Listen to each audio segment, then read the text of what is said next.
Hi, everybody. Captain Lou here with another extravagant few minutes live here on the Captain Lou Sports Network on YouTube. Subscribe to the channel to get all of our great content. And, of course, on the Captain Lou Extravaganza Facebook page, follow us there as well. And on Twitter, X, whatever you want to call it, at The Real Captain Lou. And we are also part of Michigan Sports and Entertainment. Excited to be with them as well. Check the website out, michigansportsandentertainment.com. Great articles, podcasts, you name it. A lot going on there, and we're excited to be with them. Hey, if there's a ball game you want to go to, make sure you check out SeatGeek, the official secondary market of the Captain Lou Sports Network. Use the promo code Captain Lou, and you'll get $20 off your next purchase. Tiger game you want to go to, minor league baseball. Hey, the Lions are coming up here less than a month. They're actually about a month away. Their first preseason game before you know it, college football. Go to SeatGeek. Use the promo code Captain Lou. $20 off your next purchase. It's that simple. All right, everybody. Welcome to July 3rd, 2025. Happy 4th of July weekend early to everybody. In Major League Baseball yesterday, off the field, the All-Star teams were announced, and our Detroit Tigers got 3 members named as starters for the American League. How about that? Riley Green having a banner year for the Tigers. He was named one of the outfielded starters. Second base, how about Gleyber Torres? First year with the Tigers. He gets the nod. And another outfield starter for the Tigers. How about Javi Baez getting the nod for the Tigers? So 3 starters, first time since 2007.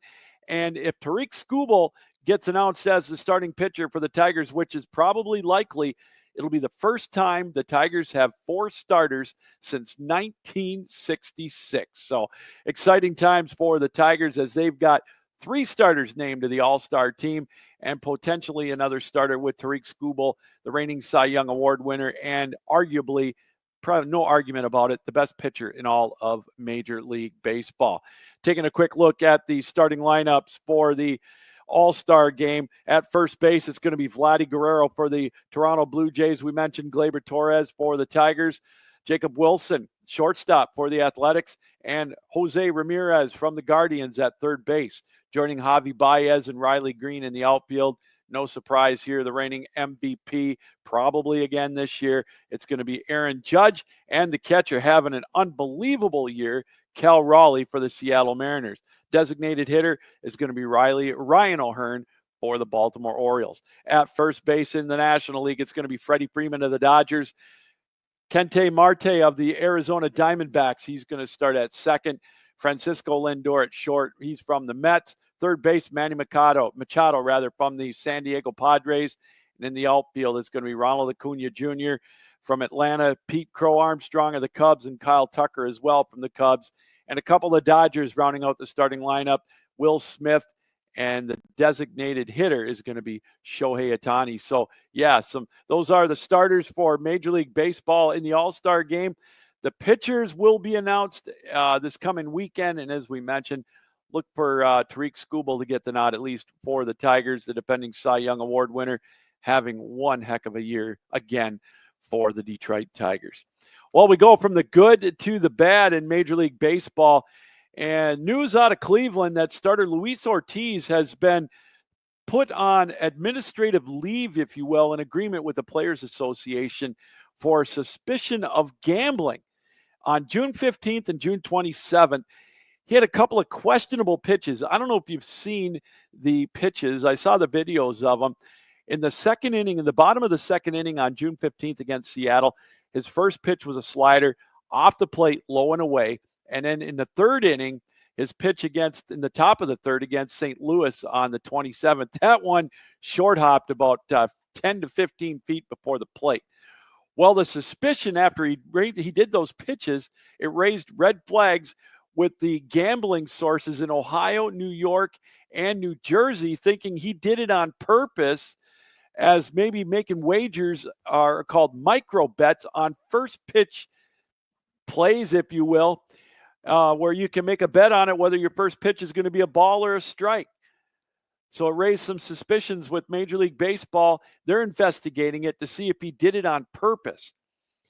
Now, with Luis Ortiz getting suspended with a paid leave, if you will. Yeah, Luis Ortiz on paid leave for suspicion of gambling, for maybe throwing pitches, if you will, for lack of a better word.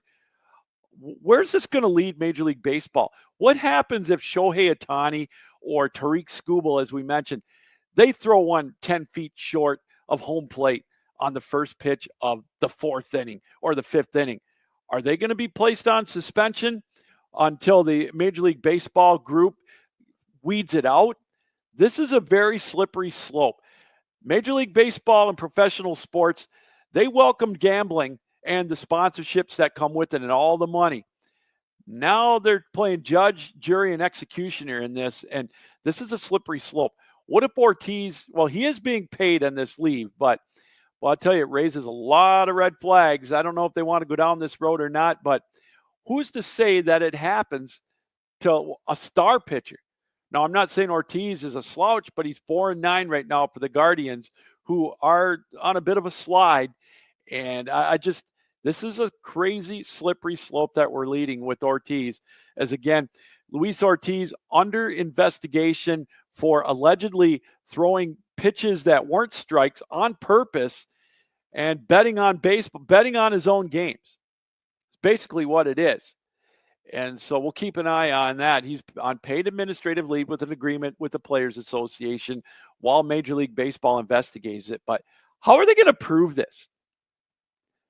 Again, I ask you, Luis Ortiz is on suspension, paid leave, if you will, for Major League Baseball. He pitches for the Cleveland Guardians.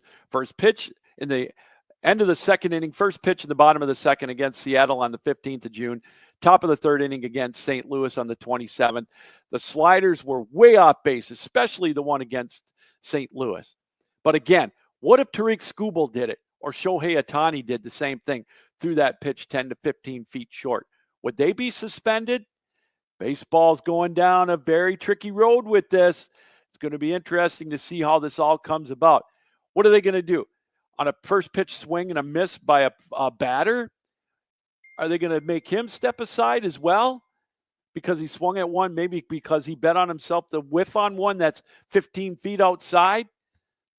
Crazy times we're living in right now in the world of gambling being allowed in America, and Major League Baseball and all professional sports gobbling up all that money from DraftKings and FanDuel and all the sport betting agencies. So we'll keep an eye on that.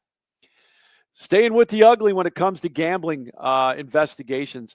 Boy, this Malik Beasley story is just getting uglier and uglier. Apparently, he stiffed some dentist and he didn't pay his bills there. They're looking to sue him. His agent, well, I don't know if his agent or whatever it was, the agency that sponsored him gave him a loan for $650,000 and he didn't pay it. Now, the dentist is garnishing his wages or was garnishing his wages when he was playing with the Pistons. Now he's under gambling investigation from when he played with the Bucks for maybe throwing some games or rebounds or whatever it was. What's going on here in this world? They're making Pete Rose look like a choir boy. It's too bad because Malik Beasley was this close to signing a contract with the Pistons for about $45 million. How insane is that? Now he may never play again. And if it's true that he did it, then he should never play again. You got to keep the integrity of sports. Again, here's another thing. Can it be proven? But where there's smoke, there's fire when it comes, especially in this instance. On the good side for the Pistons, though, they signed Duncan Robinson to a 3-year, $48 million contract. Not all guaranteed, but Karis LeVert, his contract, 2 years and $29 million. That's guaranteed. So they get a couple of shooters, do the Pistons. Are these two players going to send them to the NBA Finals? I doubt it. But you know what? It's pretty, at least they're trying, right? And Detroit, of course, winning 48 games last year, looking to take that next step to get to the Eastern Conference Finals. So again, the silly season is upon us in basketball and hockey. Of course, the Red Wings making moves. I don't think they're done yet. So we'll keep an eye on all that. All right, let's go back to Major League Baseball. Coming up tonight for the Tigers, it's going to be Dietrich Enns, the ex-CMU Chippewa. He had a one-hitter the last time out through 5 innings. He's going to take on Jake Irvin for the Nationals in the windup of this 3-game series between the Tigers and the Nationals. Detroit split a day-night doubleheader after the rainout Tuesday night. They won the first game yesterday and then lost in the nightcap. So right now the Tigers in the American League Central, they've got themselves a 12.5 game lead over the Cleveland Guardians, who lost last night. So again, Detroit 54-33, a 12.5 game lead over the Guardians on July 3rd. The Minnesota Twins 13 back, and Kansas City is 14 back. In the American League East, we're all tied. The Toronto Blue Jays and the New York Yankees, 48-38 right now, a virtual tie. The Yankees have lost 3 straight. The Blue Jays have won 4 straight. And the Tampa Bay Rays are just a half game behind at 48-39. Houston opening up a 7-game lead now over the Mariners. They're at 52-34 on the heels of the Tigers. The Texas Rangers and the Angels are both 9.5 back. In the National League, the Phillies still maintaining a 2-game lead over the Mets. Phillies 51 up and 36 down. The Marlins now are in third place at 39-46. In the Central, it's the Chicago Cubs with a 3-game lead over the Brewers at 51-35. And in the West, the Dodgers with an 8.5 game lead over the San Diego Padres, 9 over the San Francisco Giants. The Dodgers, they have taken over as the best team in Major League Baseball with a half-game lead over the Detroit Tigers. All right, we're going to take a look at today in sports history and today's birthdays. But first, a reminder that if you want to go to a ball game tonight, maybe you want to go see the Tigers, or maybe the 4th of July weekend, or a minor league game here in the state of Michigan, or wherever you're watching around the world here on the Captain Lou Sports Network, this reminder that the extravagant few minutes and all of our shows here on the network are brought to you by the official secondary market of the network. That's SeatGeek. Use the promo code Captain Lou for $20 off your next purchase. It's safe. It's great. I've used them. I know a lot of people that have. SeatGeek. Why not save $20? Use the promo code Captain Lou. Next time you want to go to a ball game, get great seats at a great price. Get an extra $20 off as well. Use the promo code Captain Lou for $20 off your next purchase. As we keep it rolling here on an extravagant few minutes, let's take an extravagant look at today in sports history, shall we? In 1966, Atlanta Braves pitcher Tony Cloninger became the first National League player and the only Major League pitcher to date to hit 2 grand slams in one game. They won that game over the Giants, by the way, 17-3. In 1973, the first time brothers pitched against each other in a Major League game, as Gaylord Perry for the Cleveland Indians and Jim Perry for the Detroit Tigers did battle. The Tigers won that one 5-4. The spitballer Gaylord Perry took the loss. And in 2006, Steve Yzerman officially retired as a member of the Detroit Red Wings as a player. 692 goals, 1,755 points, and the Hall of Famer also won 3 Stanley Cups. Birthdays today, former Angel and Tiger pitcher Frank Tanana. He turns 72 today. Yankees GM Brian Cashman is 58. Timo Solani, great NHLer, Hall of Famer. He's 55. And Greg Bond, former Major League Baseball player, he turns 50. All right, that's a look at today in sports history and today's birthdays, and also a look at an extravagant few minutes here in the world of sports on this Thursday, July the 3rd. We thank everybody for taking time out to be with us here, watching us on your laptops, your computers, your iPhone, however you're watching us around the world, right here on the Captain Lou Sports Network on YouTube. All right, until next time, Captain Lou saying enjoy your 4th of July. Be safe, everybody out there, will you? And this reminder, keep your heads up, keep your sticks down, keep your feet moving, and as always, keep your minds open. So long, everybody. Thanks for joining us here on the Captain Lou Sports Network.